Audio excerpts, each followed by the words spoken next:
No vídeo de hoje eu quero reagir a um corte com vocês de uma pastora, onde ela disse que o marido dela já foi preso, escravo da pornografia, e ela resolveu ajudar ele nessa libertação.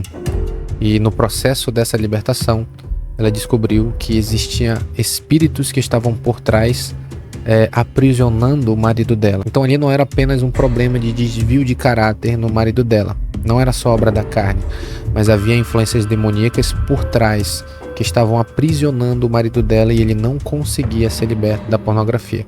Graças a Deus ele conseguiu, mas ela conta aqui a história, eu quero trazer para você. Ela conta a história de como que foi, eu acredito que de forma resumida, para ele conseguir vencer isso e a guerra que ela travou contra esses espíritos que estavam prendendo ele, oprimindo ele. Eu acredito que tem muitos crentes que estão também nesse nível de prisão. Não é pouco o número de pessoas que estão presas na pornografia, pessoas que se intitulam cristãos, que realmente até nasceram de novo, receberam ali a salvação, mas ainda estão com as suas almas presas nas garras do diabo, né? Então, eu quero trazer esse vídeo para abrir os teus olhos e alertar você que muitas das vezes podem haver espíritos por trás, né, desse vício, operando na tua vida e impedindo com que você consiga alcançar a sua libertação. E se você conseguir compreender isso aqui e entender e identificar na sua vida se existe por trás espíritos que estão operando na sua vida e aprisionando você vai saber como lutar, você vai saber como orar, porque se você descobre dentro da batalha espiritual como que você tem que lutar, como que você tem que orar, você obtém a vitória mais rápido. Assim funcionou comigo. Quando eu descobri o que estava me aprisionando, no meu caso, foi herança espiritual do meu pai. Ele teve mais de uma mulher, 3 mulheres, e esse espírito entrou pela minha geração e veio e vamos dizer assim, ficou na minha vida, porque eu herdei dele e eu tive que fazer guerra contra isso. Então, no meu caso, eu tive que fazer remissão da minha geração, do meu pai, que eu recebi dele. Foi dele que veio. Na oração, quando eu estava orando, o Espírito Santo me mostrou, eu recebi dele. E eu tive que orar para quebrar esse poder dessa maneira. No caso dessa irmã, ela está falando de espíritos que estavam ali sobre a vida dele. Também não sei se ele recebeu por meio de espíritos geracionais. Não sei porque ela não conta. Mas ela diz que haviam espíritos que estavam operando por trás. Lilith estava operando por trás e um outro espírito que ela fala que esse espírito se apresentou para ela quando ela estava no processo de libertação do marido dela. E eu quero trazer esse vídeo aqui para você, que eu sei que tem muitas pessoas que estão com esse problema, estão presas nesse pecado. Isso aqui pode ser uma luz para você, pode te ajudar como que você tem que fazer para lutar, para jejuar, para orar, para você conseguir a sua libertação, porque eu sei que não é fácil, não foi fácil alcançar a minha libertação, mas é possível. Antes disso, quero convidar você a se inscrever nesse canal, deixar o seu like, deixar o seu comentário, compartilhar esse vídeo com alguém, que é muito importante. Aqui, vamos soltar pra gente assistir, tá? Só que eu trouxe Jesus pro meu relacionamento, eu tive que pagar um alto preço no mundo espiritual pela libertação dele. Chegou ao ponto, Rafael, meu esposo era viciado em pornografia. E chegou ao ponto de quando eu ia me divorciar dele. A palavra de Deus não nos dá o respaldo do divórcio. Só que eu falei assim, Senhor, eu quero viver pra ti. E eu já tava cansada de lutar por aquilo, né? E eu falei assim, nem que eu viva no celibato. Eu sei que o Senhor abomina, né? É o ato do segundo casamento. Porque na Bíblia não existe essa 1, 2, 3, 4 casamentos. Isso aí, né?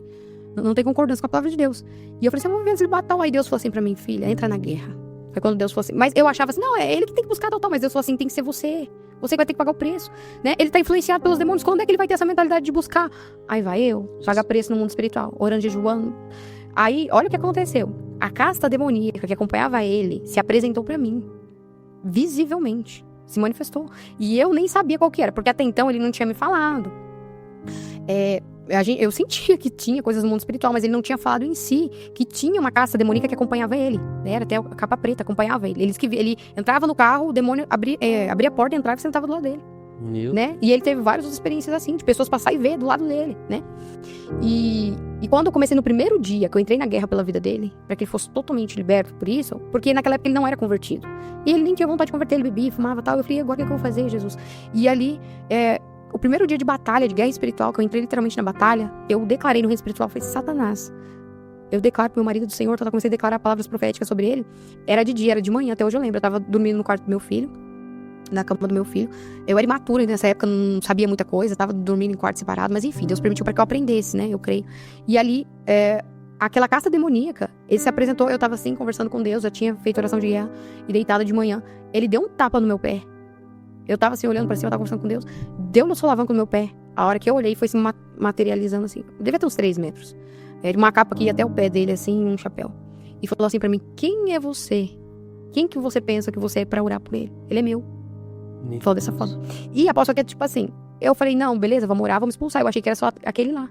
Aí tinha influência do que? De principal também de Lilith sobre a vida dele, por causa da imoralidade. Esse foi difícil de vencer. E quem que teve que vencer esse? Ele. Né? O outro eu ajudei ele no embate. Né? Essa caça ajudei ele pra um regular do Senhor. Essa caça demoníaca, esse trono parou de influenciar a vida dele. Mas aí ficou a guerra espiritual que era dele, que era Lilith. E ele começou a lutar contra isso, começou a lutar contra a imoralidade sexual, comecei a ajudar ele a libertar literalmente a raiz, porque até então a gente não tinha tido uma conversa a fundo, foi quando ele contou coisas que tinham acontecido, onde eu consegui acessar ali e a gente fazer esse tratamento, né, na alma dele, para que ele fosse totalmente liberto. E foi quando, um dia, ele, em sonhos, a própria Lilith se apresentou para ele. A própria né, aquele próprio principado se apresentou para ele. Antes de ela falar essa situação aí a respeito do sonho, aconteceu parecido comigo. Quando eu estava no processo de libertação para vencer o pecado da pornografia, eu tinha sonhos. Por exemplo, eu lembro até hoje de um sonho que eu tive quando eu estava no processo de vitória sobre esse pecado. No meu sonho foi o seguinte: eu sonhei que eu estava num banheiro. Na verdade, eu estava num lugar e tinha uma mulher que ela estava me perseguindo. E no sonho eu sabia que essa mulher ela queria manter relação comigo. Eu sabia no sonho, não sei como, mas eu sabia. Ela vinha atrás de mim e eu fugia dela. Até que chegava num ponto que eu entrei dentro de um banheiro e encostei a porta, né? Tranquei a porta. Só que a porta, embaixo, tinha um espaço que tu conseguia ver lá fora. E eu olhava por baixo da porta, lá pra fora, e eu via essa mulher sentada num banco, né, lá fora. E ela tava esperando eu sair de dentro do banheiro, porque ela queria vir conversar comigo, porque ela queria manter relação, como eu disse, né? Eu sabia no sonho que era isso. E dentro do banheiro eu ficava trancado lá e eu ficava quase entrando em desespero, porque eu não queria me envolver com aquela mulher. No sonho eu não queria. Só que essa mulher ficava me pressionando, que ela queria porque queria. Eu tive um sonho desse jeito, tá? Até que no sonho eu saí de dentro do banheiro e fugia, corria e conseguia despistar essa mulher. Conseguia fugir dela. Esse sonho que eu tive foi para demonstrar que eu tava tendo vitória sobre o pecado da pornografia na época que eu estava no processo de libertação. Então aquele sonho, a dimensão do sonho, você tem que ficar muito atento a isso. Na dimensão do sonho, você consegue detectar quando você está vencendo, quando você está sendo atacado. Vou até gravar um vídeo para te mostrar sobre as dimensões da nossa alma, que são as áreas onde o diabo ataca. Na verdade, essa é uma aula que eu tenho dentro do meu curso, Tricotomia Humana e as Faculdades do Espírito Humano, que eu já estou terminando de fazer a edição. Eu falo muito profundo sobre isso. Se você quiser adquirir, você pode adquirir, eu vou lançar aqui para vocês, mas ainda não está pronto. Mas você tem que ficar atento sobre o sonho que você tem, que dentro do sonho você vai saber se você está vencendo, se você está sendo atacado. E eu tive um sonho, quando eu estava no processo de libertação, eu tive um sonho onde o Senhor estava me mostrando que eu estava vencendo isso, estava conseguindo sair da influência desse espírito, que no sonho eu não soube que espírito era, mas era uma mulher que me perseguia, só para me te mostrar como que isso que ela está falando é real, porque aconteceu comigo também. Até então, ele disse que ele tinha muito, né? Meu esposo sofreu muito com esses ataques de incubos, sucubos, de ter relação sexual com demônios. Ele teve muito isso. E quando ele começou a lutar contra isso, literalmente lutar, jejum, oração, campanhas de ceia, né? Começou literalmente a pagar um preço. Aí, esse demônio, vinha os outros demônios e na dimensão do sonho ele conseguia resistir. Aquele demônio conseguia acessar. Até que veio dali o trono e se apresentou pra ele, né? E o que ele conta, assim, foi coisa pavorosa. Ele diz que via, né? Essa entidade tinha os 2 órgãos sexuais, o masculino e o feminino. E o feminino era cheio de dentes entrelaçados. Ele falou assim que era horrível, aparecia horrível, cheio de dentes entrelaçados. E da mesmo lado, assim, subia o órgão genital do homem. E tinham várias pontas, assim. E ele disse que via quando o órgão genital do homem entrava na feminina dela, aqueles dentes mordiam e deixavam o homem aprisionado. E olha só, e era algo horrível, né? Ele descreveu o resto, né? Como que era. E ele falou que era horrível, pra você ver como que é a luta espiritual, né? O mundo espiritual é muito real, as pessoas elas não dão assim, a devida importância. Eles falam, isso é balela. Muita gente fala, isso é mentira, isso é conversa. Faz uma prova, começa a lutar contra. Né? Se tem alguma área da sua vida, eu faço essa proposta pra você. Começa a lutar contra. E isso acaba sendo uma mulher auxiliadora também, né? Isso. Porque às vezes pensa auxiliadora, ela vai auxiliar a lavar a louça, auxiliar o marido em alguma tarefa aqui, mas no mundo espiritual também a esposa pode ser uma mulher auxiliadora, né? Ela deve ser uma mulher auxiliadora, ela deve, né? A palavra de Deus nos põe como conselheiras, né? Então, se você dá um mau conselho pro teu esposo, além de você estar transgredindo aquilo que o Senhor ordenou, você está sendo o próprio demônio na vida do teu esposo. É por isso que a palavra de Deus fala, a mulher sábia, né, edifica. Não, isso cabe pros dois, mas a mulher sábia, por quê? Porque o nosso papel foi nos dado perante a Bíblia o quê? A influência sobre o homem, de ali orientar ele, o que ele deve fazer. Por que Adão caiu? A mulher veio e falou, olha, come e tal. A influência da mulher já é determinada por Deus, que a mulher seria uma conselheira. Então, quando a mulher ela aconselha coisas boas, o seu marido vai prosperar. Sempre. Quando você vê um homem ali que ele é muito usado por Deus, uma pessoa próspera na vida porque ele tem uma mulher que foi uma verdadeira serva de Cristo, uma verdadeira conselheira. Se o seu marido não tá colocado como deveria, é porque você tá errando em alguma área. Um comentário aqui antes de a gente encerrar o vídeo. Esse problema com relação à pornografia, dentro dos casamentos é um problema muito grande, porque muitas das vezes a mulher ela não compreende isso. Ela não entende. Normalmente, quando o marido vai falar pra ela, ela fica com raiva, ela fica com ódio, ela não aceita, ela se sente traída, ela se sente rejeitada, porque são efeitos do pecado da pornografia. Então, muitas das vezes, muitos homens, eles não falam para suas esposas que eles estão passando por isso, porque eles sabem a reação que ela vai ter. Ela não vai receber a informação de modo com que ela vai tentar ajudar ele. Tem muitas mulheres que elas não são sábias. Quando o marido conta, ela fica com raiva, ela fica com ódio, até numa discussão usa aquilo contra ele e ele acaba se sentindo ofendido. O que ele faz? Ele se fecha, ele não fala nada, aí fica pior para ele conseguir vencer. Tem pessoas que conseguem vencer sozinho esse pecado, mas tem pessoas que não conseguem. Um caso varia do outro. Tem pessoas que conseguem vencer só e tem pessoas que não conseguem vencer só. Precisa da ajuda da sua esposa. Então, muitas das vezes, as mulheres empurram seus maridos para o pecado da pornografia. Porque quando o marido tenta confessar e tenta falar, ela fica com raiva, não aceita, fica com ódio do marido.